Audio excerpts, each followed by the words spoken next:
So ayan mga super mom, nakapaglagay na tayo ng Belo Sunscreen Tinted. Ayan, 50 SPF. Ito ang ginagamit ko kapag lumalabas ko kasi ano siya, tawag nito, para na siyang may foundation. Kapag tumuyo na siya, para ka nang may loose powder or face powder. So, sipin. Ingat-ingat na maglagay kasi itong si Belo, masakit kapag tumama sa mata mo. Sobrang haptik. Super haptik talaga. So, ngayon, on the way kami sa anak ko, kay Jason, maghatid kami ng tanghalian. Doon na lang kami magtanghalian kasi wala na akong oras kumain sa bahay. At saka mag-alas 2 na gutom na yun, sigurado galit na naman yun. Pero tumawag naman ako kanina, hindi mo siya galit. Ayan. So patuyuin natin ang ating hair. Kaya ako na inipit kasi naglagay ako ng sunscreen para walang stone. Ayan. So on the go na naman tayo, on the road. It's Sunday, mamaya simba tayo after sa ating mga kabisihan. Bukas trabaho na naman. It's Monday. It's Monday. Work na naman tayo. Bukas, Monday.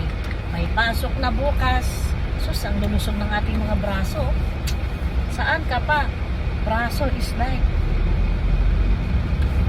Kailangan natin mag-exercise. Laki. Minana ko to sa lola ko. Braso ng lola ko. Sobrang laki. Para tayo weightlifting. Ayan. So, ang ating buhok ay hindi na pantay ang kulay kasi humaba na siya. Meron na siyang ilang inch to. Ayan o. 2 inch ba to? Tama ba ako? Haba na. Pati na yung straight. Ito. Kailangan natin magpa-hair spa o magpa-hair treatment para kahit pa paano ito tumubo dito o umistraight na ng konti. Kasi ayaw ko magpa-ribbon ulit pagka wala pa isang taon. Pinapalagpas ko muna ng 1 year bago nagpapariban para hindi naman bugbog ang ating buhok. So ayan na. Medyo maluwag ang kalsada kasi linggo. Ang mga tao mga pamilya nasa kanilang bahay-bahay. Kaya sa mall ang maraming ngayon tao. Tapos sa mga simbahan.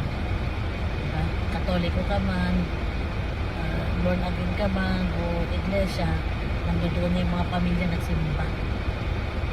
Kaya wala masyadong tao sa kalsada. As you see, sa likuran namin, diba? Isa lang nakikita mo. So, ayan. Pakita natin. Ayan.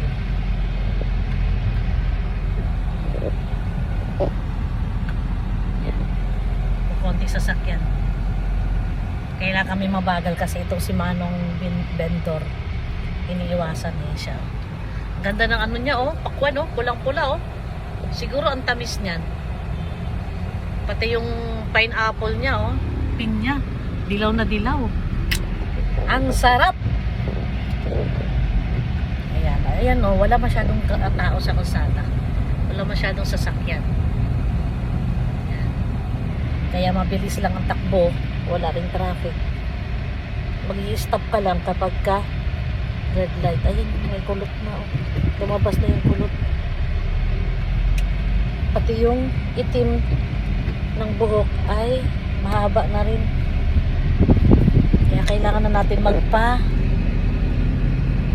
hair spa or hair treatment sabay ng kulay. Ang haba na Ayan na siya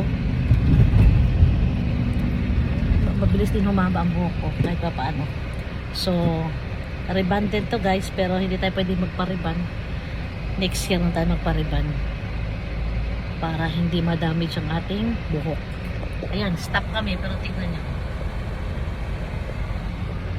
Siguro ang iba ngayon, naglilimas pa, naglilinis pa sa mga bahay-bahay nila, yung mga binaha. Nag-aayos ng mga gamit, mga kung anong pakinabangan ng mga gamit, mga maruming gamit, hinuhugasan nila. Kaya siguro hindi rin siguro ganun kadaming tao sa mall ngayon, kasi iba busy sa pagligpit at paglinis ng kanilang bahay na binaha.